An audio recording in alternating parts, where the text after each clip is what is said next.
Page number 383 पे 383 कफ प्रकृति का वर्णन, यानी कफ प्रकृति के व्यक्ति को उसके बालों से, चेहरे से, शारीरिक स्ट्रक्चर से, उठने बैठने के तरीके से, बोलने के तरीके से कैसे पहचानेंगे कि व्यक्ति कफ प्रकृति का है। तो पेज नंबर 383 निकाल लो। कफ प्रकृति का वर्णन। कफ दोष सोम अर्थात सौम्य शीतल गुणों से युक्त होता है। अतएव कफ प्रकृति वाला पुरुष भी सौम्य होता है। उसकी संधियां गुण अर्थात गुप्त अर्थात मांस धातु से ढकी रहती है। अस्थियां स्निग्ध तथा मांसपेशियां परस्पर सटी हुई होती है। वह व्यक्ति भूख, प्यास, दुख अर्थात शारीरिक दुख, मानसिक क्लेश और धर्म अर्थात काम से औरों की अपेक्षा कम पीड़ित होता है। वह बुद्धिमान अर्थात सूझबूझ वाला, सत्व गुण प्रधान तथा सत्यवादी होता है।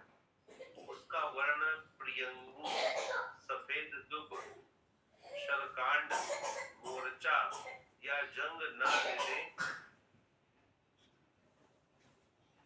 लगे हुए सुकोमल शरीरावयों वाला, अपने अपने प्रमाण के अनुसार बटे हुए अंगों तथा सुंदर सुडौल शरीर वाला होता है। उसके ओजस, काम, शक्ति, रस धातु, शुक्र अर्थात वीर्य, पुत्र तथा सेवक बहुत होते हैं। वह धर्मात्मा होता है। वह सामने कभी भी कटु भाषण नहीं करता। पीछे रूप से दीर्घ काल तक वैर का दृढ़ता से ध्यान रखता है। वह मदमत हाथी की भांति झूम झूम कर चलता है। उसका शब्द मेघ, समुद्र, मृदंग तथा सिंह की भांति गंभीर होता है। वह स्मरण रखने वाला, कार्य को लगन के साथ करने वाला, विनम्र होता है। ऐसा व्यक्ति बचपन में भी कम रोता है और न लोभी या चंचल ही होता है। वह तिक्त अर्थात करेला आदि, कसैला अर्थात आंवला आदि, कटु अर्थात मिर्ची आदि, उष्ण तथा रुक्ष पदार्थों का सेवन करने पर भी बलवान रहता है। उसकी आंखें कोनों में लाल, स्वरूप स्निग्ध, बड़ी, लंबी चौड़ी, सफेद काली तथा अधिक बरौनियों वाली होती है। उसका थोड़ा बोलना, क्रोध करना, खाना पीना, किसी वस्तु की इच्छा करना अथवा किसी से ईर्ष्या करना ऐसा स्वभाव होता है। वह दीर्घायु, धनवान, दूरदर्शी, दाता, श्रद्धावान, गंभीर, बड़े उद्देश्यों वाला, क्षमावान अर्थात सहनशील, आर्य अर्थात अच्छे स्वभाव वाला, अधिक सोने वाला, आलसी, दूसरों के उपकार को मानने वाला, सरल स्वभाव वाला, विद्वान, भाग्यवान, लज्जाशील, गुरुजनों का भक्त, स्थिर मित्रता करने वाला। वह स्वप्न में विकसित कमलों तथा हंस आदि पक्षियों से युक्त जलाशयों तथा बरसने वाले मेघों को प्रायः देखता है। कफ प्रकृति वाले ब्रह्मा, रुद्र, इंद्र, वरुण, गरुड़, हंस, गजराज, सिंह, घोड़ा तथा कांड की प्रकृति के समान होते हैं। जैसे अभी तक हमने दो तरह की प्रकृति पढ़ ली है जी, वात और पित्त के बारे में, तो इसको पढ़कर क्या निष्कर्ष निकल रहा है अमित जी?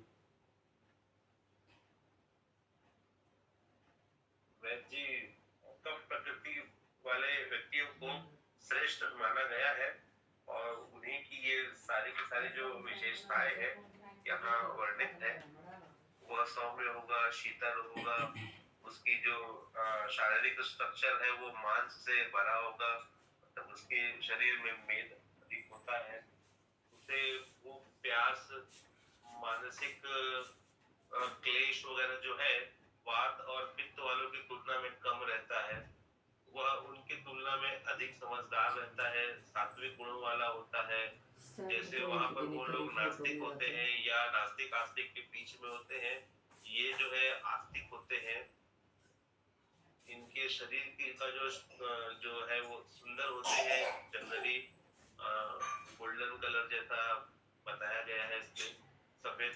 समान सोने के की तरह लंबी भुजाएं होती है उनकी, छाती चौड़ी होगी, माथा चौड़ा होगा, बाल घने होंगे, शरीर के जो सारे अवयव है वो अच्छे होंगे, समप्रमाण होंगे, शरीर के अंग सुडौल होंगे, उनमें ओजस जो है, रति, शक्ति, रस धातु, वीर्य, यह काफी पर्याप्त मात्रा में होगा, वे धर्मात्मा होंगे। इस तरह की चीजें इसमें बताई गई रहती है और बहुत सारे गुण और हैं। उन्हें तिक्त पसंद होगा, कसैला पसंद होगा, कटु और मिर्च जैसी चीजें उन्हें पसंद होगी। ठीक, तो आज हम पढ़ रहे हैं जी कफ प्रकृति के बारे में। सबसे पहले परसों हमने पढ़ा था वात के बारे में, कल हमने पित्त के बारे में पढ़ा था। तो वात के शरीर में हमने क्या देखा, जो वात का शरीर था वो रुखा था क्योंकि उसके अंदर वात का रुक्ष गुण रहता है। वो लघु था यानी उम्र और हाइट के हिसाब से वजन कम होना, उसमें चंचलता थी और उसमें खुरदरापन था। तो ये वात के गुण के कारण उसका जो शरीर है वो दुबला पतला रहता है। और कफ के शरीर में जो प्राकृतिक रूप से उसके गुण हैं, जो कल हमने पेज नंबर 10 पे पढ़े थे, अष्टांग हृदय के सूत्र स्थानों के पहले अध्याय में। कफ के जो गुण हैं वो प्रकृति से, वात वाले को तो क्या मिला है जी, उसके शरीर में बैलेंस में रहते हुए भी थोड़ा ड्राइनेस रहेगा, लघुता रहेगी, उसका शरीर भीम की तरह नहीं बनेगा और उसमें चंचलता रहेगी। यहाँ प्रकृति से कफ वालों को क्या मिला है, यहाँ प्रकृति से कफ वालों को गुरुता मिली है, यानी इनका शरीर भारी होता है जी। इनके शरीर में मांस धातु की स्थिति अच्छी होती है तीनों की तुलना में। वात और पित्त की तुलना में इनकी मांस धातु अच्छी होती है। इनके शरीर में ये सब भारी है, शरीर, मांस धातु अच्छी है, माथा इनका चौड़ा है, छाती भी चौड़ी है, छाती भी भारी है। तो ये सब क्यों है, क्योंकि इनको जो प्रकृति से गुण मिले हैं वो मिली है जी गुरु यानी कि शरीर भारी है। स्निग्ध यानी कि इनके शरीर में चिकनाई है। वात वालों में क्या था, ड्राइनेस थी, खुरदरापन था, वहां पे रुखापन था। और इनके अंदर और गुण है, पिछिल है, यानी जैसे मिट्टी और पानी मिलके वो बनते हैं, गारा बनते हैं, तो उस तरह से इनके जो गुण हैं वो शरीर में रुकने वाले हैं, ठहरने वाले हैं। और इनके शरीर में स्थिरता है, स्थिरता यानी कि इनका शरीर वजनदार है। एक कोई 20 किलो वजन की चीज है, 1 क्विंटल की है, तो 20 किलो वाले को सरकाना आसान है, तो इनका शरीर भारी होता है। और इनके अंदर स्थूल गुण होता है। ये गुण जब शरीर में बढ़ जाता है तो ये फिर इनको आलसी भी बनाता है जी, कफ वालों को। जब तक कफ बैलेंस में है तो उसमें एक्टिवनेस रहेगी, ये सब जो हमने पढ़ा है वो सब रहेगा। और जब स्थूल गुण बढ़ने लगेगा तो इनमें आलसपन आने लगेगा जी। तो ये हमने देखा है कि अब एक व्यक्ति का हमने देखा कि वो दुबला पतला है जी, वात वाला। तो जो व्यक्ति दुबला पतला है उसको हम देख के, शरीर को देख के ही पहचान जाएंगे कि ये वात का है। उसके बाल रुखे सूखे रहेंगे, ओजहीन, तेजहीन, तो ये सिम्टम रहेंगे। और पित्त वाले में मध्यम बल रहेगा जी, और कफ वाले का शरीर भारी रहेगा जी। तो ऐसे हम गुणों के आधार पे, शारीरिक स्ट्रक्चर के आधार पे किसी भी व्यक्ति को, सामने बैठा है, चल रहा है, या वो सामने बैठा हुआ बोल रहा है, तो उसको शरीर को देख के ही हम पहचान सकते हैं कि ये वात का है कि पित्त का है कि कफ का है। जो लक्षण अभी 3 दिनों में पढ़े हैं हमने, पिछले 3 दिनों में, क्या आप लोगों के अंदर इतनी समझ बनी है जी कि आप सामने वाले व्यक्ति का शरीर देख के, चेहरा देख के, उठने बैठने का स्टाइल देख के, चलने का स्टाइल देख के बता सकते हो कि ये वात का है कि पित्त का है कि कफ का है? बनना स्टार्ट हो गई वैसे। ठीक है। और बाकी साथियों को जी? मेरी आवाज आ रही है? हाँ आ रही है जी आपकी आवाज। थोड़ा बहुत तो समझ आना शुरू हुआ। ठीक है जी। कल और पिछले 3 दिनों में हमने लक्षण पढ़े हैं कि शारीरिक लक्षण, प्रकृति के लक्षण। उससे पहले वाले दिन में हमने पढ़ा था कि शरीर में वात दोष, पित्त दोष, कफ दोष बड़ा होने के लक्षण। जैसे वात जब शरीर में बढ़ेगा तो हमने क्या देखा कि चेहरे पे कालापन रहेगा, चेहरा रूखा सूखा रहेगा, और मल में भी कालापन रहेगा, नख नेत्र में भी कालापन रहेगा। फिर शरीर में पित्त बड़ा होने पे हमने क्या देखा, मल मूत्र नेत्र त्वचा नाखून इनके ऊपर पीलापन रहेगा जी। और फिर कफ बड़ा होने पर मल मूत्र नेत्र नाखून त्वचा इन सब पे सफेदी रहेगी जी। तो इसमें फिर हमने और लक्षण क्या पढ़े थे, कफ वाला है जो वो थोड़ा आलसी टाइप का रहेगा, उसमें गुरुता रहेगी, भारीपन रहेगा, अग्निमंद की समस्या बनेगी। पित्त वाले में क्या रहेगा, उसमें प्यास अधिक लगेगी, भूख अधिक लगेगी, जल्दी जल्दी बुखार आएगा, मूर्छा बनेगी उसको। और वात वाले में क्या पड़ा है, अग्निमंद होगी, निद्रा नाश होगा, शरीर दुबला पतला होता चला जाएगा। तो ये लक्षण अभी तक हमने पढ़े हैं कि प्रकृति को कैसे पहचाने, ये पिछले 3 दिनों में पढ़ रहे हैं। उससे पहले हमने वात पित्त कफ के आधार पे रोग, मतलब उसको समस्याएं क्या आ रही है वात पित्त कफ के आधार पे। एक को बहुत ज्यादा भूख लग रही है तो वो पित्त वाला है। अब इतने सब सिम्टम भी देखे हमने कल पित्त वाले में। फिर वात वाले में क्या स्थिति है और कफ वाले में क्या स्थिति है। तो आज शुरू करते हैं जी कफ प्रकृति के बारे में डिटेल में कि क्या कहा गया है। कफ प्रकृति के बारे में कहा गया है, जो कफ दोष है वो सोम अर्थात सौम्य होता है, शीतल गुणों से युक्त होता है। हमने कल पित्त के गुण पढ़े थे तो वहां पे देखा था कि पित्त वाले का जो स्वरूप है उसके शरीर में अग्नि की प्रधानता रहती है, तो उसको अधिक भूख, अधिक प्यास, अधिक पसीना, ये सब अधिक रहता है पित्त वालों में। तो आज हम पढ़ रहे हैं कफ वालों में। जो कफ वाले हैं वो सोम अर्थात सौम्य यानी शीतल गुणों से युक्त होते हैं। और कफ प्रकृति वाला पुरुष भी सौम्य होता है, यानी इसके शरीर में गर्मी की अधिकता नहीं होती जी। इसके अंदर भी शीत गुण होता है, लेकिन शीत गुण के साथ साथ कफ वाले के अंदर स्निग्धता होती है, चिकनाई होती है जी। शीत गुण वात वालों के अंदर भी था, लेकिन वहां शीत गुण के साथ साथ उनके अंदर ड्राइनेस थी जी।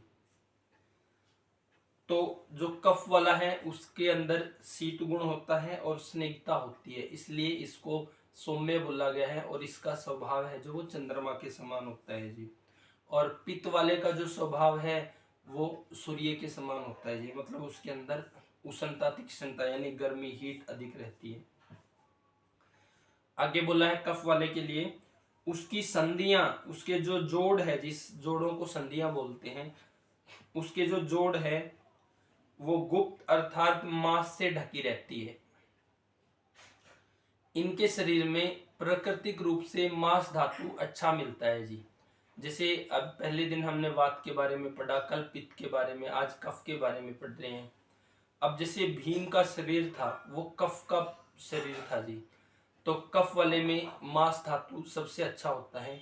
तो कफ वाले की जो प्रकृति बनती है वो पृथ्वी महाभूत से बनती है, और पृथ्वी महाभूत रिप्रेजेंट करता है मांस धातु को।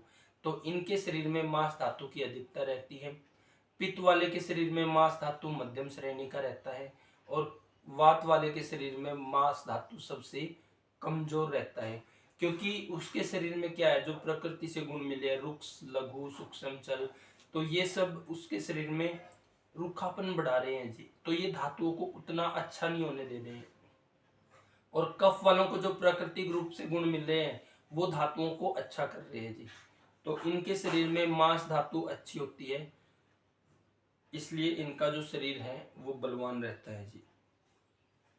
आगे बोला गया है इनकी जो संधियां हैं यानी अस्थियां हैं यानी हड्डियां हैं वो स्निग्ध तथा मांसपेशियों से ढकी होती है।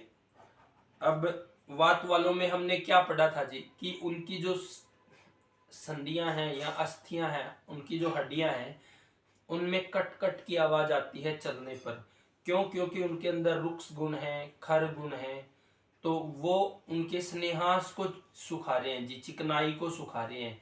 तो उस तरह के व्यक्ति में हमने, अगर दुबला पतला व्यक्ति है जिसमें उम्र और हाइट के हिसाब से वजन कम हो या जिसका शरीर पतला हो, उसको अगर जोड़ों में दर्द है, घुटनों में दर्द है, उसके अगर कमर में दर्द है, बाजुओं में दर्द है, तो उसके शरीर में हमने क्या करना है, दीपन पाचन करके शुद्ध चिकनाई खिलानी है और शुद्ध चिकनाई लगानी है।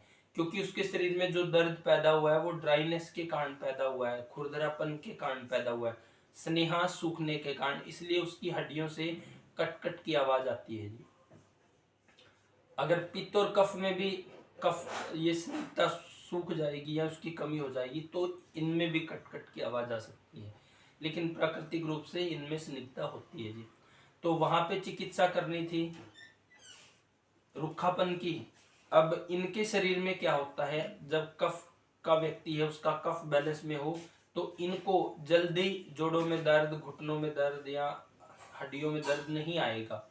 इनको दर्द कब आएगा भारी व्यक्तियों को, जब इनके शरीर में कफ बढ़ जाएगा, कफ के गुण बढ़ जाएंगे। जो कफ के गुण हैं, गुरु है यानी वजन जरूरत से भी ज्यादा बढ़ जाएगा, स्थिर है, स्थूल है, सांदर है, पिछिल है, ये जब गुण बढ़ जाएंगे जरूरत से ज्यादा तो फिर ये बढ़े हुए गुण शरीर में एक तो आम पैदा, अग्नि मंद करेंगे। सबसे पहले अग्नि मंद होगी तो भोजन का पूर्ण पाचन नहीं होगा जी, पूर्ण पाचन नहीं होगा तो वहां पे आम बनेगा, म्यूकस बनेगा, तो वो म्यूकस हमारी धातुओं में भी जाएगा और शरीर के हर एक अवयव तक जाएगा। तो एक तो यहाँ पे आम चला जाएगा, उसके कारण दर्द होगा इनको।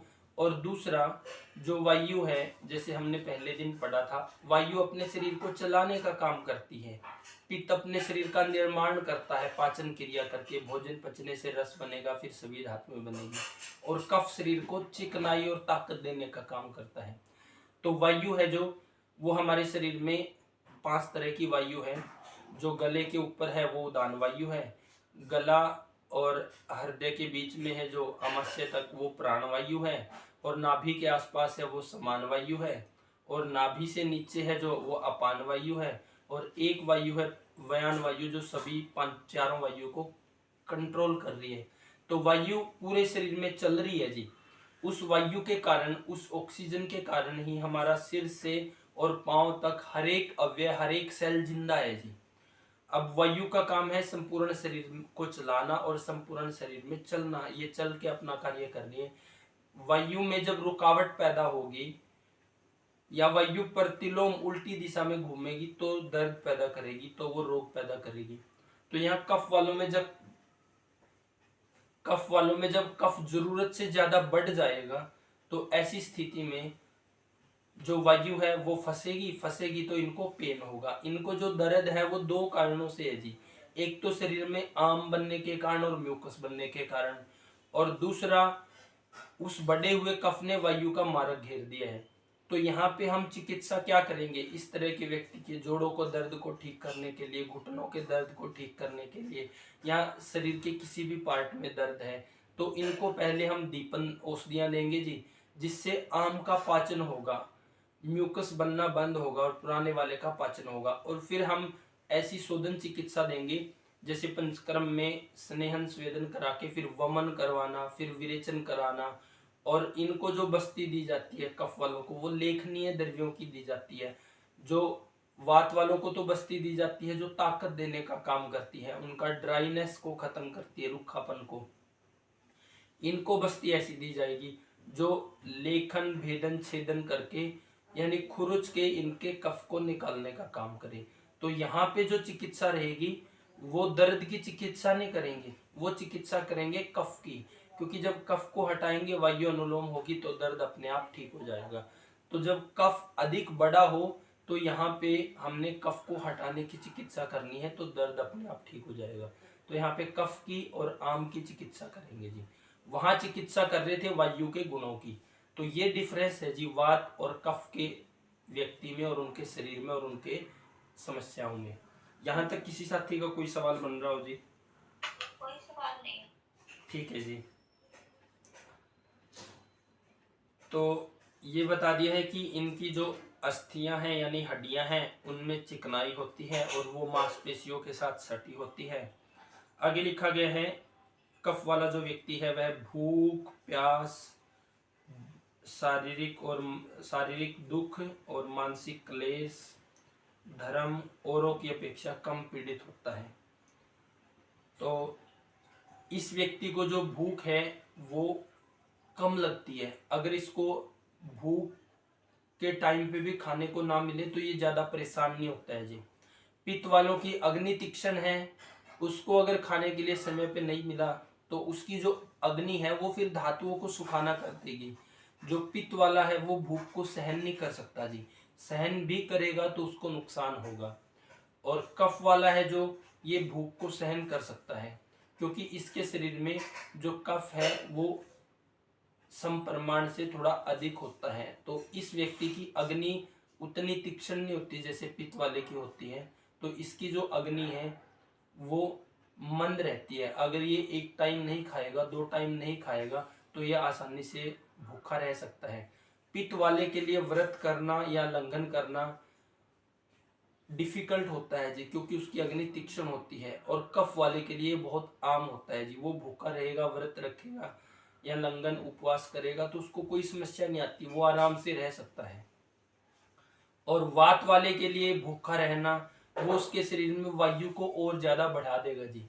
तो जो लंघन है या उपवास कराया जाता है या व्रत करवाया जाता है, वात वाले को उससे बचाना चाहिए जी, क्योंकि उसके शरीर में वात का प्रकोप जल्दी होगा लंघन करने से या व्रत रखने से या भूखा रहने से। और पित्त वाले से भूख सहन नहीं होती, उसकी अग्नि अधिक तीक्ष्ण होती है। और कफ वाले ये सब आराम से कर सकते हैं, तो इन्हें जो भूख है वो ज्यादा परेशान नहीं करती। आगे इनको प्यास भी अधिक नहीं लगती, क्योंकि अग्नि की जो स्थिति है वो इनके शरीर में मंद रहती है जी, उतनी ज्यादा अच्छी नहीं है। तो इनको प्यास भी ज्यादा नहीं लगती। पित्त वालों को भूख भी अधिक लगती है और प्यास भी अधिक लगती है, क्योंकि उसके अंदर उष्ण यानी कि गर्म, तीक्ष्ण यानी जिसका स्वभाव तेज है, तो ये गुण है, उसके कारण अग्नि अधिक बलवान है। तो पित्त वालों को भूख और प्यास दोनों ही लगती है जी। अगर पित्त वालों को प्यास लगी है, पानी ना दें तो उनको मूर्छा हो सकती है यानी बेहोशी हो सकती है जी। तो उनको ज्यादा देर प्यासा भी नहीं रख सकते। और ऐसे ही वात वालों को भी, क्योंकि वात वालों के अंदर रुखापन है, रुखापन में अगर आप उसको प्यासा भी रखोगे तो वायु प्रकोप और बढ़ेगा। तो वात वाले के लिए व्रत या भूखा रहना या प्यासा रहना ये वात वालों के लिए नहीं है। पित्त वाले अपने अग्नि के स्वभाव के कारण इसको नहीं कर सकते, और कफ वाले बड़ी आसानी से भूख और प्यास इसको परेशान नहीं करती जी। आगे है कि कफ वालों को जो शारीरिक दुख है वो अधिक परेशान नहीं करते जी।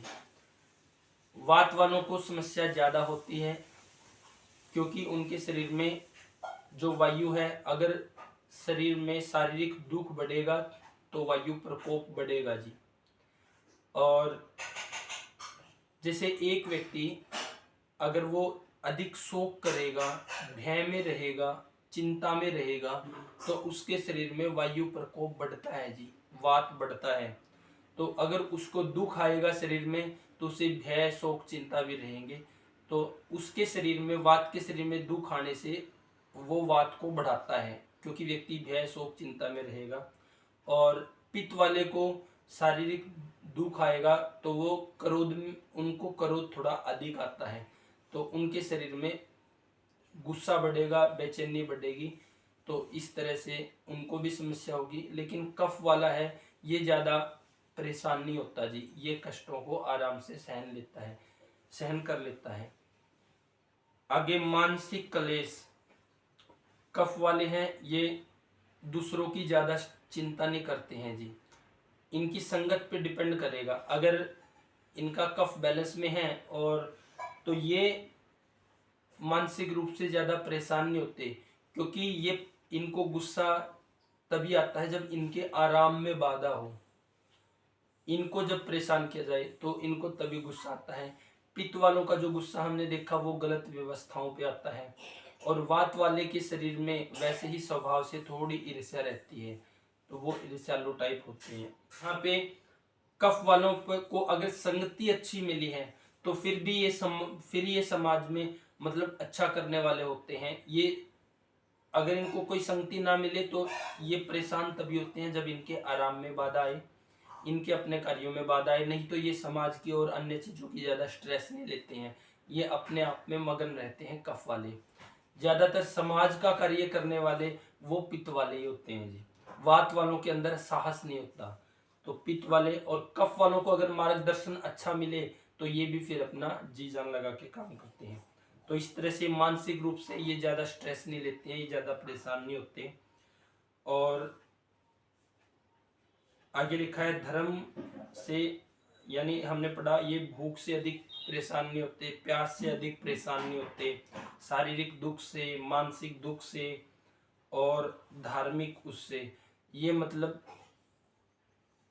जब इनकी अपनी चीजों में बाधा हो ये तभी इनको परेशानियां होती है, तो नहीं इनको ज्यादा देश धर्म और इसकी ये स्ट्रेस नहीं लेते हैं जी। आगे लिखा गया है जो कफ वाला है वो बुद्धिमान सूझबूझ वाला होता है। शरीर में कफ अगर बैलेंस में रहता है तो ये व्यक्ति की जो बुद्धि है, जो सूझबूझ है, जो धारण शक्ति है वो अच्छी होती है, लॉन्ग टर्म तक की होती है। अगर कफ में गुण बढ़ जाते हैं, कफ क्षमता से अधिक बढ़ जाता है, जैसे स्थूल गुण ही बढ़ गया, फिर वो आलसी टाइप का बन जाता है जी। फिर जैसे जो हम इनकी बुद्धि और सूझबूझ देख रहे हैं तो वो फिर उस व्यक्ति में आलस आ जाता है, तो वो कम हो जाती है। जैसे हम आज के समय में एक एग्जांपल देखें, जैसे डॉक्टर देवेंद्र बल्हारा है, उनका शरीर में कफ देखो, उनकी माथा चौड़ा है, छाती चौड़ी है, पूरा जो हमने कफ के गुण पढ़े हैं वो सब है।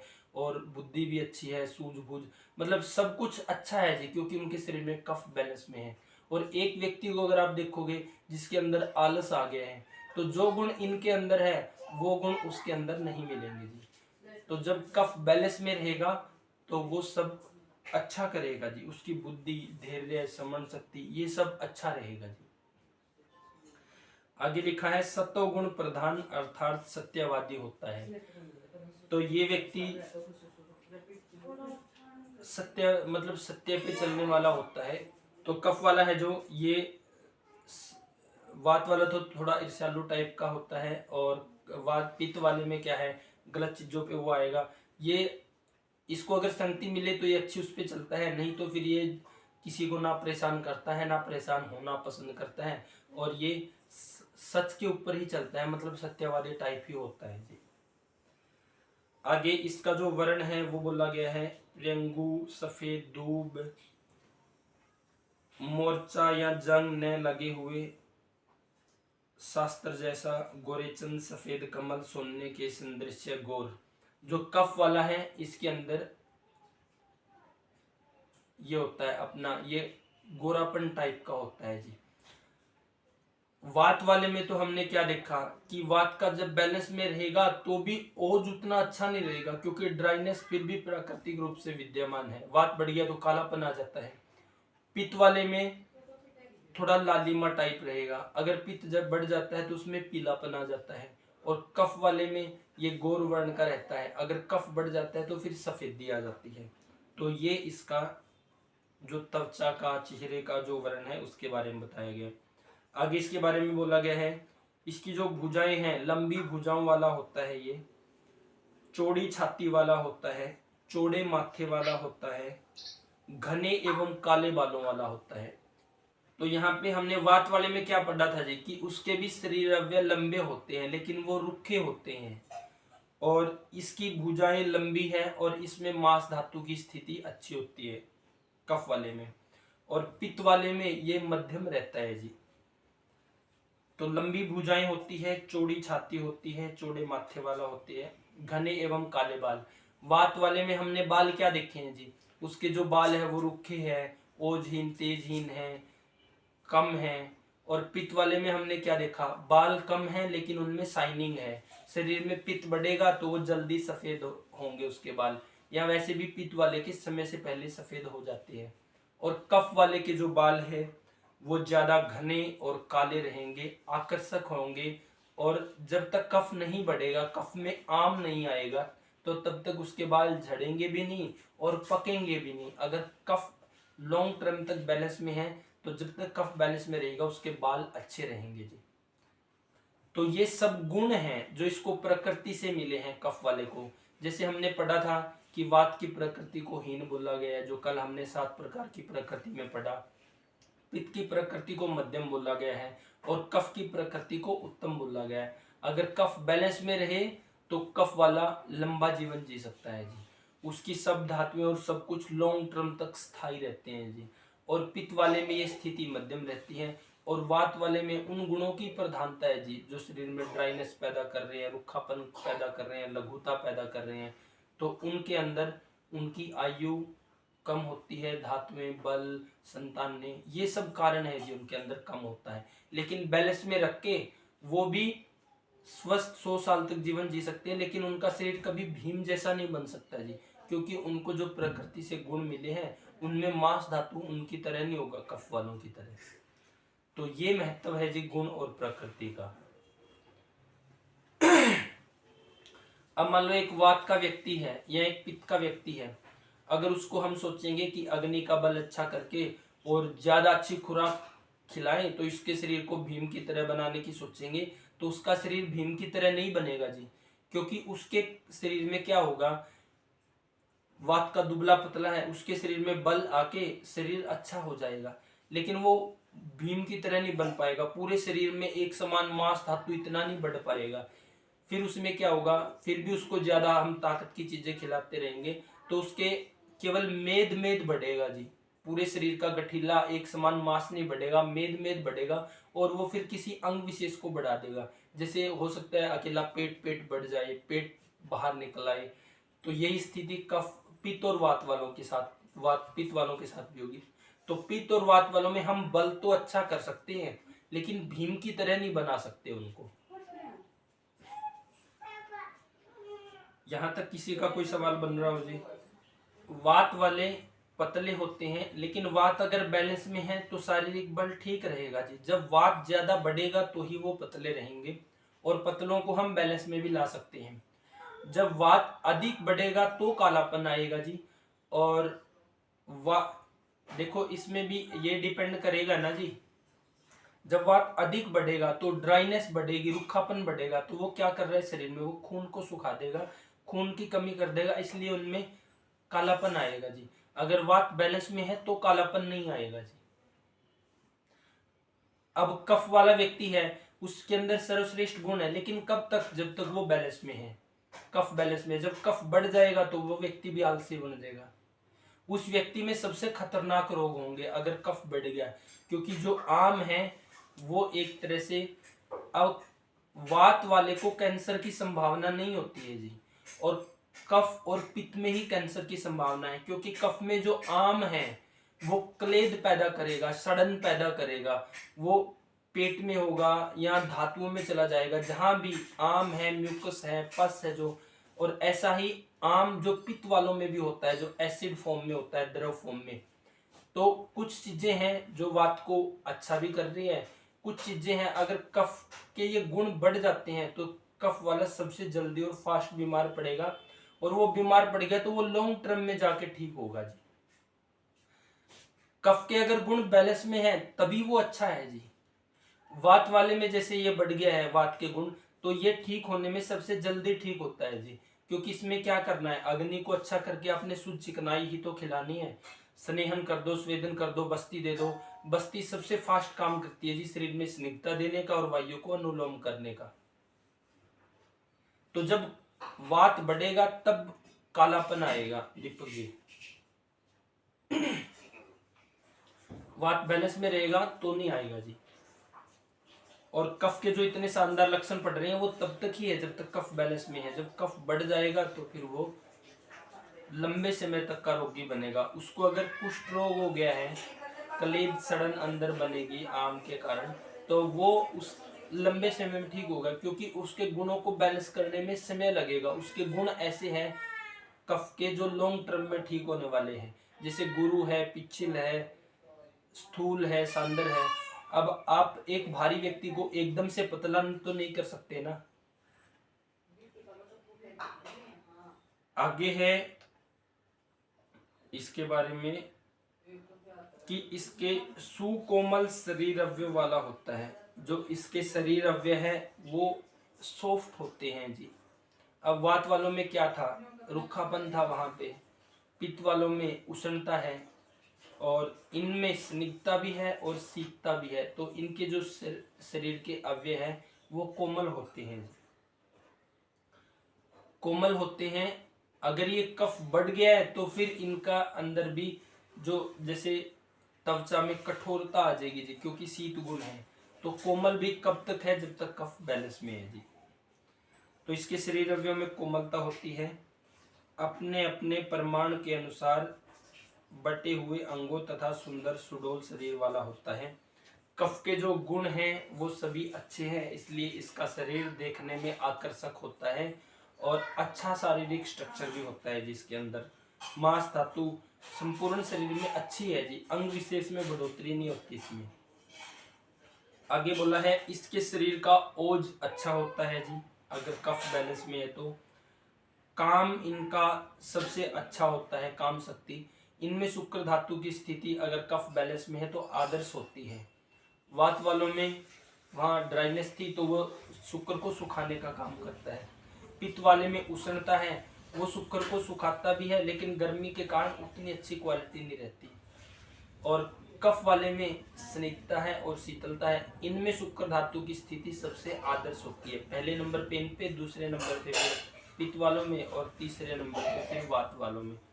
वात वालों में वो क्वालिटी नहीं होती, इसलिए कफ वाला है जो अधिक संतान नहीं पैदा कर सकता है। इनके अंदर ओज अच्छा होता है, काम शक्ति इनके अंदर अच्छी होती है, रस धातु इनका अच्छा होता है जी, शुक्र धातु इनका अच्छा होता है, पुत्र और सेवक इनके अच्छे होते हैं क्योंकि इनका जो स्वभाव है वो शीतल होता है, सौम्य होता है। इनका अगर कफ बैलेंस में है और इनके अपने चीजों में बाधा नहीं है तो ये सबके साथ प्रेम जैसा व्यवहार करता है, इसलिए इनके जो सेवक है ये सब अधिक होते हैं, जिनको मानने वाले कफ वालों को अधिक होते हैं।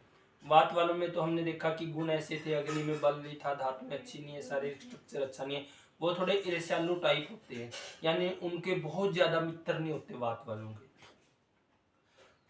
पित्त वालों के मित्र उन्हीं की कैटेगरी के होते हैं क्योंकि उनको गलत चीजें गलत व्यवस्थाएं पसंद नहीं है तो उनके साथ उन्हीं टाइप के होते हैं। और वात वाले ये कफ वाले हैं जो इनका स्वभाव शीतल है, सौम्य है, तो इनके जो सेवक है या इनको मानने वाले हैं वो अधिक होते हैं जी। आगे बोला गया है कि यह धर्मात्मा होता है वात कफ वाला, इन गुणों के कारण वह सामने कभी कटु भाषण नहीं करता। वो पित्त वाले तो ऐसे होते हैं जी, वो बिल्कुल मुंह पे बोल देते हैं, सामने बोल देते हैं, और ये थोड़ा संयम के साथ अपने पास चीजों को रखता है और ये समय के साथ बात करता है। वह सामने कभी कटु भाषण नहीं करता, छिपे रूप से चिरकाल तक वैर तथा दृढ़ता का ये ध्यान रखता है जी। वात वाले क्या करेंगे, किसी के साथ जल्दी से दुश्मनी कर लेंगे और जल्दी से उसको भूल जाएंगे, और ये लंबे समय तक ध्यान रखता है कि ये व्यक्ति मेरे लिए हानिकारक हो सकता है। आगे लिखा है वह मधमत हाथी की भांति झूम झूम कर चलता है।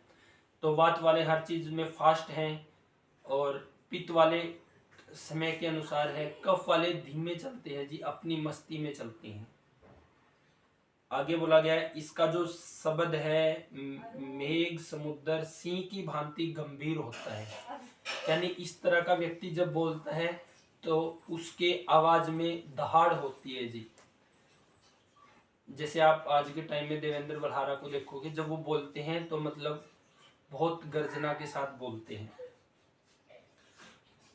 आगे है कि वह स्मरण रखने वाला, यानी लंबे समय तक ये याद रखने वाला चीजों को, कार्य को लगन के साथ करने वाला। जब तक बैलेंस में है कफ तब तक कार्य को लगन के साथ करेगा, लेकिन जब उसमें कफ बढ़ जाएगा तो फिर ये आलसीपन आ जाएगा, फिर नहीं वो कार्य को लगन के साथ करेगा। विनम्र होता है, शांत स्वभाव वाला होता है। ऐसा व्यक्ति बचपन में भी कम रोता है जी। न यह लोभी होता है ना ही चंचल होता है जी, क्योंकि इसके अंदर गुरु स्थिर स्निग्ध गुण है, इनके कारण ये शांत होता है, इसको ज्यादा लोभ लालच नहीं होता। और इसको जो रस है वो तिक्त है, कसाय है, कटु है, रुक्ष और उष्ण, इसको ये तीन रस पसंद रहते हैं। वात वाले में हमने क्या देखा भाई, प्रकृति में 6 रस हैं, मधुर अम्ल लवण कटु तिक्त कसाई। तो एक व्यक्ति में जिस तरह के गुण बढ़े होंगे उसके विपरीत रस खाने की इच्छा होगी। अब वात वाले में क्या था, ड्राइनेस बढ़ी हुई थी, खुरदरापन बढ़ा हुआ था, तो उसको ऐसे गुण खाने की पसंद हो, इच्छा होगी जो शरीर में स्निग्धता पैदा कर रहे हैं, जो भारी हैं, और गर्मा गर्म खाने की इच्छा होगी वात वालों को। और ऐसे ही जो पित्त वाले थे, उनके शरीर में जब गर्मी ज्यादा बढ़ रही है, प्यास अधिक लग रही है, तो फिर उसको मधुर और तिक्त और कसाई, इन सभी का स्वभाव शीतल है, तो उसको शीतल खाने की इच्छा थी। अब एक व्यक्ति है जिसको सर्दी लग रही है जी, तो वो ठंड में बैठना पसंद करेगा कि गर्मी में बैठना पसंद करेगा।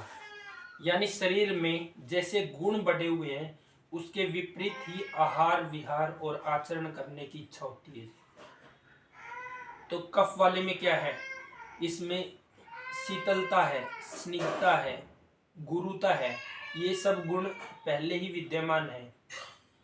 तो ये व्यक्ति अपने विपरीत, जैसे कटु है, कटु में काली मिर्च आ गई है जी, दालचीनी आ गई है, और तिक्त और कसाई है, तिक्त में नीम आ गया है, चिरायता आ गया है, कुटकी आ गई है, कसाई में हरड़ आ गई है, बहेड़ा आ गया है। तो ये इसके शरीर में स्निग्धता है, तो ये रुक्ष टाइप खाना पसंद करेगा। अगर आप पहले ही भोजन करके तृप्त हो चुके हो तो फिर भोजन करने का मन नहीं करेगा ना। तो उसी तरह से अब इसके बारे में 3 रस बोला गया है, कटु, तिक्त और कसाई। अब कटु रस तो कफ वाले के लिए सर्वोत्तम होता है जी सर्दियों के समय में। कटु रस में जैसे आपका काली मिर्च आ गया है, या पिपली आ गया, छोटी पिपली। तो काली मिर्च को कब खा सकते हैं जी, सर्दियों में ही खा सकते हैं, गर्मियों में खाएंगे तो वो गर्मी बढ़ा देगा या शरीर में पित्त को बढ़ा देगा। तो कफ वाले के लिए जो 3 रस हैं, कटु, तिक्त, कसाई, इनमें से कटु रस इनके लिए सर्वोत्तम होता है सर्दियों के समय में, क्योंकि वो गर्मी पैदा करने वाला होता है, उस समय सर्दी है। और कटु रस है जो वो तीक्ष्ण होता है, यानी भेदन छेदन करके कफ को हटाने वाला होता है जी। तो कटु रस सर्दियों में। और जब हमें कफ वालों की चिकित्सा करनी है, तो किसी भी व्यक्ति को, जो हम बार बार पढ़ रहे हैं कि भाई मेडिसिन वैसे ही नहीं दी जाती कि किसी को भी उठा के खांसी हुई है तो आप शहद दे दो जी। शहद केवल कफ वाली खांसी में काम करेगा, वात और पित्त वाली में नहीं काम करेगा। तो किसी भी व्यक्ति को जो दवाई दी जाती है वो गुणों के आधार पे दी जाती है जी, कि भाई इसके शरीर में वात तो बढ़ा है, वात के कौन से गुण बढ़े हैं, इसके शरीर में कफ तो बढ़ा है, कफ के कौन से गुण बढ़े हैं। अब कफ वालों को जब हम चिकित्सा करेंगे और सर्दियों का टाइम है, तो उसको कटु रस प्रधान औषधियां देंगे जिसमें काली मिर्च की अधिकता हो। जैसे एक त्रिकटु चूर्ण बनता है, सौंठ, पिपली और मिर्च को मिला के, तो त्रिकटु चूर्ण है या त्रिकटु टैबलेट है या त्रिकटु सिरप है, वो कफ को हटाने का काम करता है। कैसे करता है जी, इसमें काली मिर्च है, पिपली है, ये गर्म है और तीक्ष्ण है। गर्म होने के कारण ये कफ को मेल्ट करती है, और तीक्ष्ण होने के कारण ये उसका भेदन छेदन करती है, यानी आम का पाचन करती है, और सौंठ अनुलोमन करती है। तो इस तरह से त्रिकटु चूर्ण है जो कफ को हटाने का काम करता है। लेकिन त्रिकटु चूर्ण कफ वाले को कब देंगे, केवल सर्दियों के समय में। अगर कफ वाले को कफ की समस्या सर्दियों के समय में है, तो उसको कटु रस प्रधान औषधियां लेंगे जी, क्योंकि ये गर्म है, वातावरण में सर्दी है। आर्य की माँ वीडियो में आवे, चुप कर लो यार, हर रोज की वीडियो में आवे है। अरे पापा क्लास ले रहे हैं बेटे। तो सर्दियों का मौसम है तो हम कफ वाले को कटु रस देंगे जी। और गर्मियों के मौसम में अगर कफ वाले को समस्या है या कफ की विकृति है या उसको कोलेस्ट्रॉल ट्राइग्लिसराइड ब्लॉकेज है, तो हम वहां पे कटु रस नहीं दे सकते, क्योंकि वो साथ में गर्मी बढ़ा देगा, पित्त बढ़ा देगा जी शरीर में। तो फिर गर्मियों के समय में हम कफ वाले की चिकित्सा करने के लिए उसको तिक्त और कसाई रस देंगे, क्योंकि जो तिक्त और कसाई रस है ये रुक्ष है, रुक्ष होने के कारण ये कफ को सुखाने का काम करेंगे। और शीतल है, तो गर्मी है, भयंकर गर्मी पड़ रही है, तो वहां पे गर्मी तो ऑलरेडी है ही, तो हमें शीतल और रुक्ष औषधि चाहिए। तो किसी भी व्यक्ति को औषधि देने से पहले आयुर्वेद एक तरह से पूरी साइंस पे काम करता है जी। आज के टाइम में आयुर्वेद को क्या बना दिया है जी, आयुर्वेद को केवल एक चमत्कार का विषय बना दिया है कि भाई आयुर्वेद में चिकित्सा नहीं होती, केवल चमत्कार होते हैं और चमत्कार किसी किसी के साथ होते हैं। ऐसा नहीं है जी। जो आयुर्वेद है वो पूरी एक साइंस है जी, बहुत बड़ी साइंस है। वो ये देखती है कि सामने वाले व्यक्ति के शरीर में अगर दोष कौन सा बड़ा है, वात बड़ा है कि पित्त बड़ा है कि कफ बड़ा है, फिर उसमें गुण कौन से बड़े हैं, वात के गुण अलग है, पित्त के अलग है, कफ के अलग है। फिर ऋतु का भी ध्यान देखते हैं, जैसे हमने अभी बात कर रहे हैं कि कफ अगर सर्दियों में है तो कटु रस देंगे, और वही कफ अगर गर्मियों में है, जो कफ उसको सर्दियों में ठीक कर रहा है वो गर्मियों में नहीं दे सकते क्योंकि वो गर्म है, पित्त को भी बढ़ा देगा। तो ऋतु का ध्यान देखा जाएगा, प्रकृति का ध्यान देखा जाएगा। तो इन सब चीजों को देखने के बाद आयुर्वेद में किसी भी मेडिसिन का निर्धारण होता है कि किस व्यक्ति को कौन सी मेडिसिन और कौन सी मेडिसिन क्यों देनी है, किस लिए देनी है।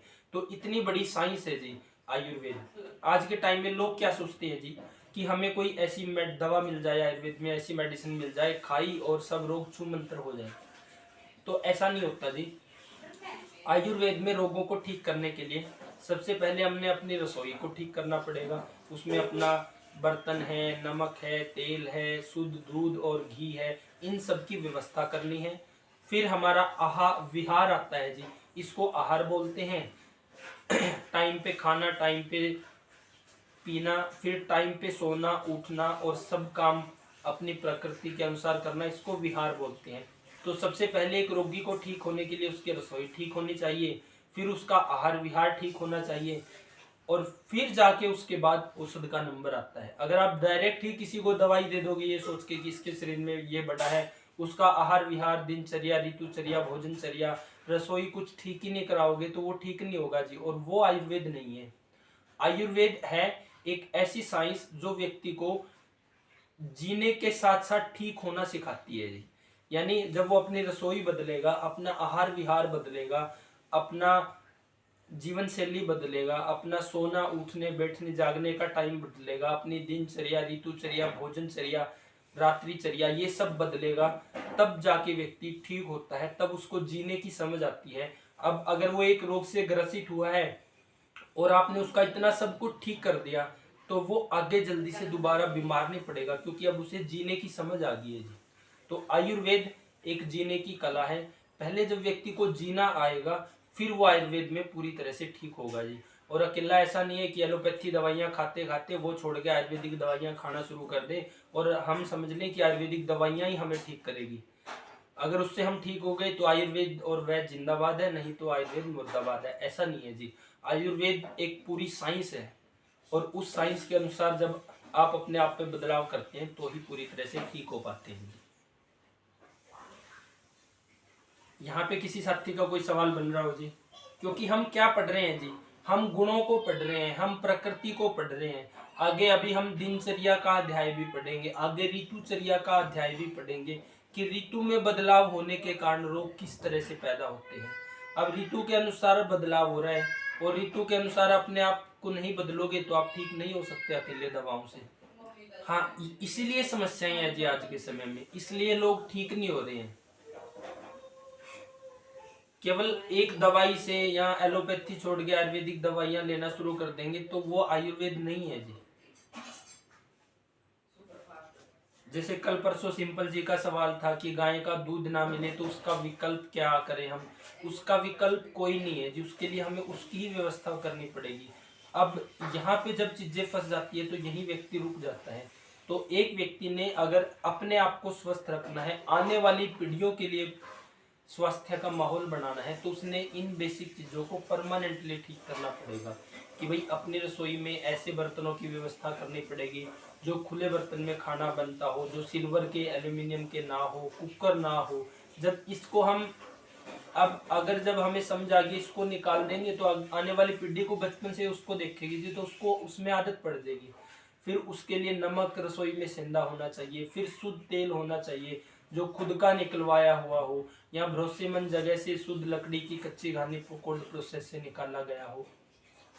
फिर गाय का दूध, गाय का घी, टाइम पे सोना उठना, ये सब व्यवस्थाएं जब हम बनाएंगे तो फिर ये हम अगर हम इन व्यवस्थाओं में जी रहे हैं तभी हम अगली पीढ़ी के लिए दे पाएंगे, और जब इन व्यवस्थाओं को बना पाएंगे तभी स्वास्थ्य ठीक होगा जी।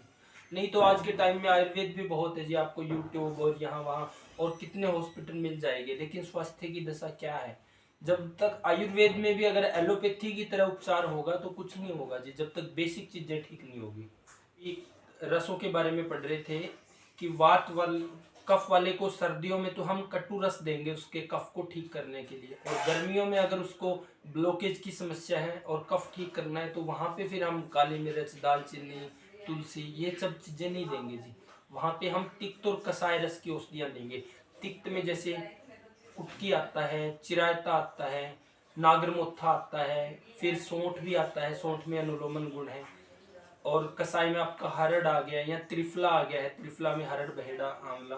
तो हम इस तरह की औषधियां देंगे उनको गर्मियों के समय में रस के आधार पे, क्योंकि ये सब रुक्स है, रुक्स होने के कारण कफ को हटाएगी, और ये सब शीतल भी है तो ये पित्त को भी नहीं बढ़ाएगी, क्योंकि गर्मियों में गर्मी पहले ही बढ़ी है, गर्म चीज खाएंगे तो पित्त बढ़ जाएगा। तो इस तरह से ये 3 रस कफ वाले को ठीक करते हैं। आगे जब हम गुणों को पढ़ेंगे फिर मेडिसिन को पढ़ेंगे, तो किसी भी व्यक्ति को उसके किसी भी रोग को ठीक करने के लिए जो मेडिसिन दी जाती है वो रस आधारित, कि इसमें रस कौन से है और ये किन गुणों को ठीक करेगी, इसके आधार पे मेडिसिन दी जाती है, ना कि केवल फार्मूला बेस पे। और वो रस और गुणों और प्रकृति और ऋतु को ध्यान में रख के आप जब मेडिसिन दोगे किसी व्यक्ति को तो वो रोगी को ठीक भी करेगी और कोई साइड इफेक्ट भी नहीं होगा। हम ये मानते हैं जी कि एलोपैथी दवाइयों का साइड इफेक्ट है कि एक बीमारी के लिए दवाई शुरू करी तो वो अन्य बीमारियां पैदा कर देती है, लेकिन आयुर्वेद के बारे में ऐसा मानते हैं कि साइड इफेक्ट नहीं है। तो आयुर्वेद में अगर किसी व्यक्ति को उसकी प्रकृति, उसके गुणों और औषधि के रस, इन सब का बिना कैलकुलेशन किए अगर दवाई दी जाती है तो आयुर्वेद में भी साइड इफेक्ट होते हैं जी। अब जैसे कि आप लोगों ने एक चीज देखी होगी कि जब इन्होंने ये ड्रामा चलाया था 2020 में और फिर 21 में जब ये दोबारा दूसरी लहर लेके आए थे तो उसमें क्या हुआ, 20 में तो ये जो ड्रामा चला था ये 22 मार्च से शुरू हो गया था, और जब 21 में ये चलाया इन्होंने तो 21 में अपना वसंत ऋतु थोड़ी लेट थी, यानी कि इन्होंने 21 में मई के महीने में पाबंदियां लगाई थी। 21 में जब मई में लगाई तो उस समय वसंत ऋतु लेट थी जी। इस बार वसंत ऋतु 19 फरवरी से 19 अप्रैल तक है, जल्दी है, तो उस समय लेट थी, उस समय कोई अब वो मई के महीने तक चल रही थी। तो उस समय जब वो ड्रामा चलाया गया तो लोगों ने खूब दालचीनी, तुलसी ये सब खाया, और उनको फिर इससे भी परेशानियां हुई, क्योंकि आप बिना ऋतु को देखे अगर कोई भी मेडिसिन आयुर्वेद में लोगे तो उसका साइड इफेक्ट है जी। आयुर्वेद का भी साइड इफेक्ट है अगर किसी भी मेडिसिन को रोगी की प्रकृति, गुण, रस और ऋतु का ध्यान देखे बिना दे दिया जाए तो। मानते हो जी आप लोग कि आयुर्वेद में भी साइड इफेक्ट है? अगर हम समझ के नहीं खाते हैं तो प्रॉब्लम्स तो होती हैं। हाँ, और आयुर्वेद हाँ वही जी, है जैसे दीपक जी ने कहा कि समझना कोई नहीं चाहता है, इसलिए ठीक भी नहीं हो रहे हैं जी। हाँ, इसलिए ठीक भी नहीं हो रहे। आयुर्वेद की महानता भी यही है जी कि अब अगर आप एक व्यक्ति को उसकी प्रकृति, ऋतु, गुण, उसके औषधि के रस, इन सबको ध्यान में देख के दोगे आप मेडिसिन, अगर उसने फायदा नहीं किया तो वो मेडिसिन नुकसान भी नहीं करेगी जी। लेकिन अगर बिना प्रकृति, गुण, कर्म के दे दोगे तो वो नुकसान करेगी। तो ये पूरी तरह से साइंस है और साइंस के ऊपर ही आयुर्वेद चलता है जी। और आयुर्वेद केवल फार्मूला या नुस्खा या इस तरह का आयुर्वेद नहीं है, आयुर्वेद एक डिटेल में पूरी साइंस है, और यही साइंस आप लोग पढ़ रहे हो जी और पढ़ने की कोशिश कर रहे हो। अभी जो आप ये चीजें बता रहे हो ये क्या बुक में है कहीं? हाँ, बुक में से ही तो पढ़ा रहे हैं जी। नहीं नहीं, हाँ जी, जैसे ये कफ प्रकृति हमने पढ़ी है, हाँ जी, तो उसके बाद जो आप चिकित्सा बता रहे हो हाँ जी, वो कहीं पे है बुक में? ये जितना मैं आपको जितना भी पढ़ाऊंगा जी इसमें मेरा कोई ज्ञान नहीं है, मैं आपको पूरी तरह से अष्टांग हृदय से पढ़ाऊंगा। आपके पास शायद अष्टांग हृदय नहीं पहुंची है अभी। नहीं, एक मेरे कल पहुंच गई। हाँ, पहुंच गई है, तो पेज नंबर 383 पे आप ये गुणों को पढ़ रहे हो, और ये सब ये सब दिया, चिकित्सा दी हुई है जी, सब अष्टांग हृदय से ही पढ़ाएंगे। इसमें मेरा कोई ज्ञान नहीं है, मैं जो पढ़ाऊंगा वो आप सबको अष्टांग हृदय से ही पढ़ाऊंगा, और वो फिर आपका अपना ज्ञान हो जाएगा जी। क्योंकि YouTube पे तो आपको एक ही टॉपिक पे कई तरह के मतभेद मिल जाएंगे, लेकिन सही क्या है? सही वही है जो शास्त्र में दिया है जी। क्योंकि समझ में नहीं आता, यूट्यूब में तो हमने देखा लेकिन उतना समझ में नहीं आता जितना अभी क्लियर होगा। हाँ, इसमें पहले अध्याय में ही रसों के बारे में है, लेकिन शुरुआत पहले अध्याय से क्यों नहीं करी है जी? क्योंकि आयुर्वेद में शुरुआत ही वात पित्त कफ से होती है। जब तक आपको वात की समझ नहीं होगी, पित्त की समझ नहीं होगी, कफ की समझ नहीं होगी, जैसे अब हम प्रकृति को पढ़ रहे हैं, तो कल यहाँ पे दीपक जी ने या किसने सवाल किया था जी, इन गुणों को कैसे समझ पाएंगे? तो ये गुण पहले अध्याय में ही दिए है अपने जी। एक बार पढ़ हम इस तरह से रहे हैं ताकि आपके अंदर जिज्ञासा पैदा हो, आप लोगों के अंदर जरूरत महसूस हो कि अब गुणों को भी पढ़ना है, अब रसों को भी पढ़ना है। ये रस भी पहले अध्याय में दिए है जी। जो रसों की मैं बात कर रहा हूँ सिंपल जी, ये पहले अध्याय में दिए है। इसके बाद हम इसी टॉपिक पे आएंगे, प्रकृति के बाद गुण और रसों के ऊपर। जब आप उतना तो मैंने देख लिया था जितना आपने पढ़ाया, पेज नंबर वगैरह मैंने नोट डाउन कर लिए थे, तो कल शाम को मैंने चेक कर लिया था हमने कहाँ से पढ़ लिया। बिल्कुल जी, तो मैं जितना भी पढ़ाऊंगा वो शास्त्र से ही पढ़ाऊंगा, और उसको पढ़ने के बाद आप लोगों के पास अपना ज्ञान होगा, शास्त्र का ज्ञान होगा। YouTube पे कोई कुछ भी बोल रहा है, लेकिन आप उसको बता सकते हो कि भाई ये सही नहीं है, सही ये है जो इस शास्त्र में लिखा है, तो आप उसके साथ शास्त्रार्थ कर सकते हो जी। हमारे जो पिछले बैच चले हुए हैं जो 21 से अभी तक, तो उसमें कई साथी इस तरह से तैयार हो रहे हैं कि वो एलोपैथी साथियों के साथ शास्त्रार्थ करते हैं, एलोपैथी डॉक्टरों के साथ, और उनको मात दे देते हैं। क्योंकि एलोपैथी में तो ऐसा कोई इस तरह की साइंस ही नहीं है जी कि आप किसी व्यक्ति को इतना डिटेल में चिकित्सा दोगे।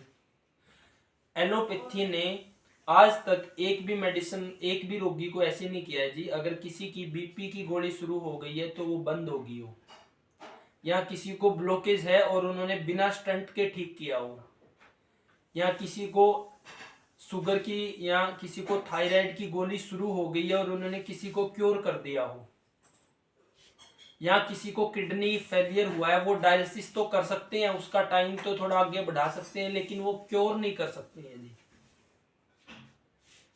तो जब आप इसको डिटेल में गुणों के आधार पे आप हर बीमारी के बारे में समझोगे जी, कि हर बीमारी में कौन से गुण हैं, क्या करना है, कौन से रसों के आधार पे कैसे करना है, तो आप हर एलोपैथी वाले को उसका मुंह बंद कर सकते हो जी। हमारे पास तो इतनी बड़ी साइंस है, और आपके पास क्या है? आयुर्वेद तो क्योर करता है जी, एलोपैथी क्योर नहीं करती है।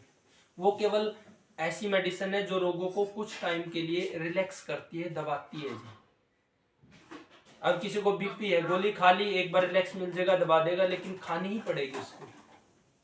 डॉक्टरों का तो मुंह बंद करना इजी है क्योंकि वो थोड़ा फिर भी समझ जाएंगे, लेकिन जो आम इंसान है उसको अगर बोलो कि आपकी ये गोलियां बंद हो सकती है अगर आप सही से ट्रीटमेंट लो, तो वो मानते ही नहीं।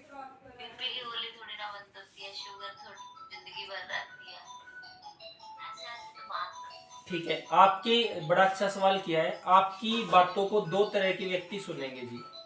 एक तो वो व्यक्ति सुनेंगे जो बहुत ज्यादा परेशान है, हर जगह दवाइयां खा के तंग हो चुका है, खूब पैसा उसने लगा दिया है। एक तो वो व्यक्ति आपकी बात सुनेगा क्योंकि उसको ठीक होना है, उसके अंदर फिर तड़फ है, वो उसके पास पैसा ही नहीं बचा है जी। और एक वो व्यक्ति सुनेगा जिसको अपनी समझ है। अब आप लोगों ने आयुर्वेद क्यों पढ़ना शुरू किया? आप लोगों ने अपनी समझ के अनुसार पढ़ना शुरू किया जी। आप उस लेवल तक गए हुए हो जहां पे आपको ये पता है कि ये सही है और ये गलत है। आप लोगों ने मेरे कहने से तो आयुर्वेद पढ़ना नहीं शुरू किया ना, अपनी समझ के अनुसार जी।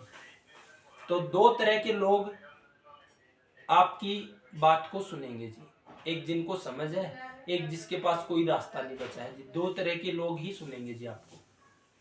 तो किसी एक साथी ने सवाल भी किया था, अगर एक बीमारी आपको लक्षण आ गया है ना जी, तो शरीर में कफ बढ़ा है, कफ के गुण बढ़े हैं, तो 19 बीमारियों में से बाकी भी लाइन में है, धीरे धीरे जल्दी भी आने वाली है। अगर आप उस एक तो अभी सिम्टम आया है उसको हमने ठीक कर दिया तो बाकी सब भी नहीं आएगा जी। तो ये वीडियो कल हमने उनके साथ शूट करी है, कुछ दिनों में, 1-2 दिन में डालेंगे। फिर एक ऐसे व्यक्ति की डालेंगे जी जो मतलब उसके फेफड़ों में पानी भर गया था जी, और 2 ऑपरेशन उसके हो चुके थे, उसके पास पैसा बिल्कुल बेचारे के पास बचा नहीं था। तीसरे की वो तैयारी में था सफदरगंज में, तो वहाँ पे हड़ताल चल रही थी, 7 दिन हो गए थे वहाँ बैठे हुए। तो किसी रिलेटिव ने उनको हमारा नंबर दे दिया, तो उनसे बात हुई। उसको टीबी थी और बलगम खूब बनता था, मतलब हर समय उसने थूकते रहना, और 38 किलो वजन था। आज के समय में 3 महीने के ट्रीटमेंट के बाद आज के समय में उसकी जो स्थिति है वो, हालांकि वो कहानी पहले की थी, आज के टाइम में उसके अंदर 75 किलो वजन है जी, और उसके घर वाले आस छोड़ चुके थे। जब आप किसी भी व्यक्ति की प्रकृति को समझ के ऋतु के अनुसार, गुणों के आधार पे, रसों के आधार पे चिकित्सा करोगे ना जी, तो वो असली आयुर्वेद है और वो असली धर्म का काम है जी। और वो आपके हौसलों में इतनी उड़ान लगा देगा जी, आपको इस काम को करते हुए मजा आएगा जी। एक तो है कि चिकित्सा वैसी करनी पड़े कि रिजल्ट मिल ही नहीं रहे हैं और आप परेशान हैं। एक आप बिल्कुल दिल ठोक के अगले को ये बता सकते हो कि आपका इस चीज में इतने दिन में इतना सुधार होगा और ऐसे ऐसे ठीक होगे, तो आप अपने काम को एंजॉय करोगे जी, और असली काम वही होता है जी। तो आगे हम कफ के बारे में पढ़ते हैं। रसों के बारे में हम पढ़ रहे थे जी कि जी रस है कफ वालों को कटु, तिक्त और कसाय ऋतु के हिसाब से। कटु रस सर्दियों में दिया जाएगा, तिक्त कसाय इनको गर्मियों में दिया जाएगा। और ये व्यक्ति है जो अगर ये रूखा सूखा खाएगा तो भी बलवान रहेगा जी, क्योंकि इसके शरीर में जो गुण है वो अच्छी मात्रा में, जो प्रकृति गुण इसको प्रकृति में मिले हैं तो वो सब अच्छे मिले हैं जी। ये कम खाने पर भी सुखी रहेगा जी। आगे उसकी आंखें कोनों में लाल, स्वरूप स्निग्ध, बड़ी, लंबी चौड़ी, सफेद और काली बिरोनियों वाली। इसकी जो आंखें हैं वो आकर्षक होती है। वात वालों में हमने क्या पढ़ा था कि वहां पे आंखों में मलिनता थी और कोरूप थी, रुखापन था, ऐसी थी। और पित्त वालों में थोड़ी लालिमा वाली। तो आंखें भी इनकी सुंदर होती है जी। आगे इसके बारे में है उनका थोड़ा बोलना, क्रोध करना, खाना पीना, किसी वस्तु की इच्छा करना अथवा किसी से ईर्ष्या करना, ऐसा स्वभाव होता है। तो ये सब उसमें थोड़ा होता है जी। बोलने वाला भी वो ज्यादा नहीं बोलता है। वात वाला तो बिना बात के भी बोलता रहता है, कफ वाला धैर्य रखता है जी। और पित्त वाला जरूरी चीज पे ही बोलेगा। तो ये डिफरेंस आप रोगी में या व्यक्ति में कोई भी आपसे बात कर रहा है तो ये भी देख सकते हो। वात वाला तो बिना काम के भी बोलता रहेगा जी, कोई बात नहीं फिर भी बोलता, वो चुप ही नहीं होगा। और पित्त वाला है जो, वो केवल जरूरी चीजों पे ही बोलेगा, जितनी जरूरत है जहां बोलने की वो उतना ही बोलेगा। और कफ वाला ये थोड़ा कम बोलेगा जी। कम बोल, थोड़ा बोलना, क्रोध करना, खाना पीना, किसी वस्तु की इच्छा करना, ईर्ष्या करना, ऐसा ये सब कम होते हैं जिनके अंदर। आगे बोला गया है वह दीर्घायु होता है। दीर्घायु क्यों होता है जी कफ वाला? क्योंकि उसको प्रकृति से अच्छे गुण मिले हैं, स्निग्ध मिला है, गुरु मिला है, स्थिर मिला है। तो ये सब जो गुण है उसके शरीर में स्थिरता देने वाले, इसलिए दीर्घायु होता है। वात पित्त कफ तीनों की तुलना में कफ वाला दीर्घायु है। ये धनवान भी होता है क्योंकि संयमशील है। ये संयम है इसके अंदर, लंबा सोचता है, बुद्धि अच्छी है, और जब इसकी संगति भी अच्छी होती है तो ये किसी भी कार्य को दम लगा के करता है जी। तो इसलिए धनवान भी होता है। दूरदर्शी है, संयमी है तो दूरदर्शी भी होगा। दाता है, ये दान करने वाला भी होता है। श्रद्धावान भी होता है, ये दूसरे की बातों को मानने सुनने वाला भी होता है। गंभीर होता है, बड़े उद्देश्य वाला होता है, सहनशील होता है, अच्छे स्वभाव वाला होता है। तो ये सब चीजें होती है कफ वाले में। कफ बैलेंस में रहेगा। कफ बैलेंस में रहते हुए भी थोड़ा सा इनके अंदर ये अधिक सोने वाला होता है, आलसी भी होता है। लेकिन कफ जब ज्यादा बढ़ जाएगा तो फिर ये सब अच्छे गुण इसके चले जाएंगे जी। लेकिन जब इसको अगर हम बैलेंस में रखें तो ये समाज सुधार करने वालों में ये भी अच्छे होते हैं जी। कफ और पित्त वाले ये दोनों समाज को बदल सकते हैं जी। ये दूसरों के उपकारों को मानने वाला होता है। वात वाला तो जब तक आपसे ले रहा है तब तक वो गुरुजी रखेगा और फिर आपके उनको भूल जाता है। और इसके अंदर स्थिरता होती है, ये आपके साथ लंबे समय तक मित्रता रखने वाला होता है। दूसरों के उपकार को मानने वाला, स्वभाव सरल है, विद्वान भी होता है, भाग्यवान लज्जाशील, दूसरों से लज्जा भी करता है जी, गुरुजनों का भगत भी है, स्थिर मित्रता, मित्रता इसकी अच्छी होती है जी। सौपन में ये कमल को, हंस को, जलाशय को, मेघों को बरसना देखना, ये सब देखता है जी। क्योंकि वात वाले हवा में देख रहे थे, रात में पहाड़ों में, पेड़ पे, ये सब। पित्त वाले हर गर्म चीज को देख रहे थे, और कफ वाले हर जलियांश चीज को देख रही है। फिर आगे कफ प्रकृति वाले है, वो बर्मा, रुद्र, इंद्र, वरुण, गरुड़, हंस, गजराज, सिंह, घोड़ा, तो इनके समान इनकी प्रकृति होती है, क्योंकि ये सब बलवान होते हैं, शारीरिक स्ट्रक्चर अच्छा होता है, शरीर में बल होता है, धातुएं अच्छी स्थिति में होती है। तो ये हुआ जी हमारा आज का कफ प्रकृति के ऊपर विश्लेषण कि अब हमने वात को भी पढ़ लिया, पित्त को भी और कफ को भी, पूरा डिटेल कारणों सहित।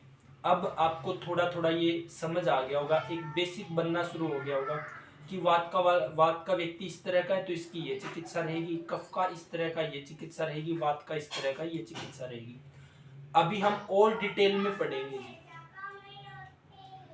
अभी आगे रसों पे पढ़ेंगे, गुणों में पढ़ेंगे, तो यहाँ से एक बेसिक शुरुआत होगी। अब आप वीडियो को कई बार सुनोगे, वीडियो को सुनने का ये तरीका है जी, जैसे जो साथी पहले भी क्लास लगा रहे हैं, अभी ये क्लास की वीडियो अभी हमने अपलोड करी है, वो भी वीडियो को सुनते हैं भाई, वो अपना एक कॉपी ले लेंगे और उसमें से वीडियो को सुनेंगे और 10 पॉइंट वहां लिख लेंगे, मेन 10 पॉइंट। फिर उसमें से देखना कि इस व्यक्ति को चिकित्सा कैसे रहेगी, या आप उसको अपने तरीके से कैसे बोल सकते हो, रोगी को आप उस अपनी लैंग्वेज में कैसे समझा सकते हो। तो यहाँ पे आपका एक बेस बन रहा है। तो वीडियो को बार बार सुनोगे, तो वहां से आप वीडियो को सुनोगे, साथ में अपने शास्त्र का अध्ययन करोगे, तो और डिटेल में चले जाओगे जी आप जी। हाँ जी, एक बात बता दीजिए, जो ये अपना कोर्स है ये कितने दिनों का है? ये कोई दिन का कोर्स नहीं है जी, ये तो आपके ऊपर डिपेंड करना है कि आपने कितना सीखना है, कहाँ तक सीखना है। अब मैं कई तरह के जो साथी पढ़ रहे हैं उनका अनुभव बताता हूँ।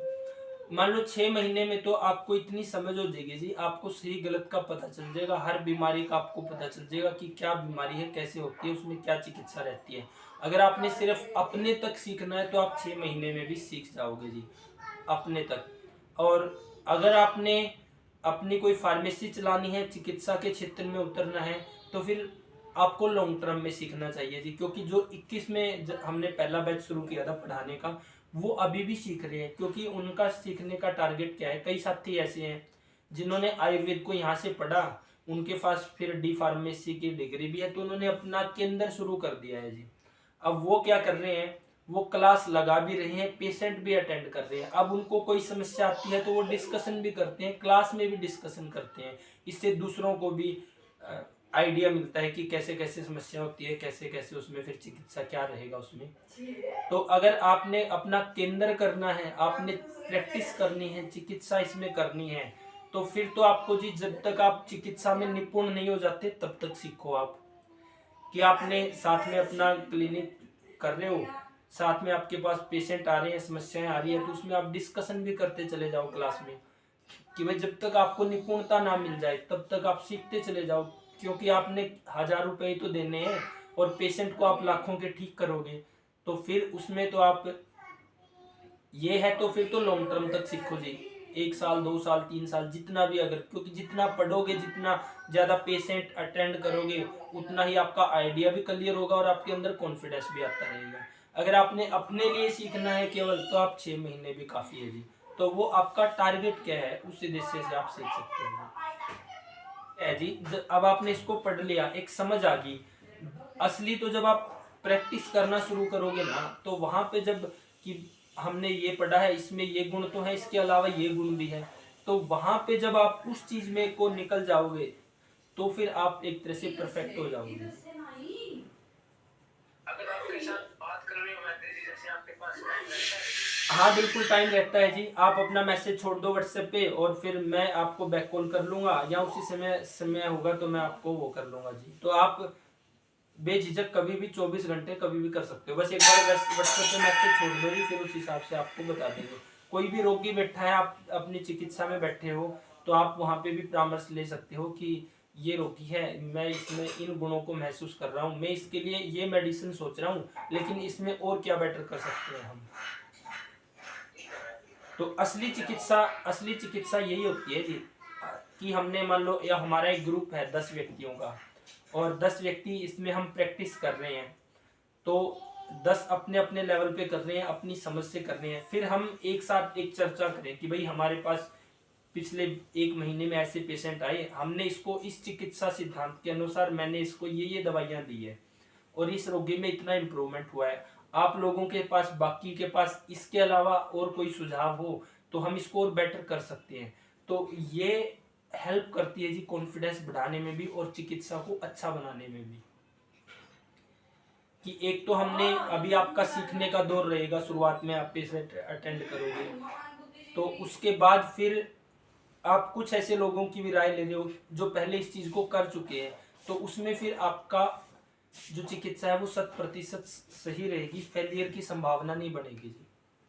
ऐसे ही कर रहे हैं जो हमारे कई साथी है जो पहले से बैच लगा चुके हैं, कुछ साथी ऐसे अभी व्याख्यान दे रहे हैं, अपनी एक समाज में पहुंच बना रहे हैं, कुछ ऐसे हैं जो अपने केंद्र खोल के प्रैक्टिस भी कर रहे हैं, कुछ ऐसे हैं पढ़ने के साथ साथ ही प्रैक्टिस कर रहे हैं, ताकि उनको ये जो सब हम पढ़ रहे हैं ताकि क्या ये व्यवहार में भी ऐसे ही काम कर रहा है।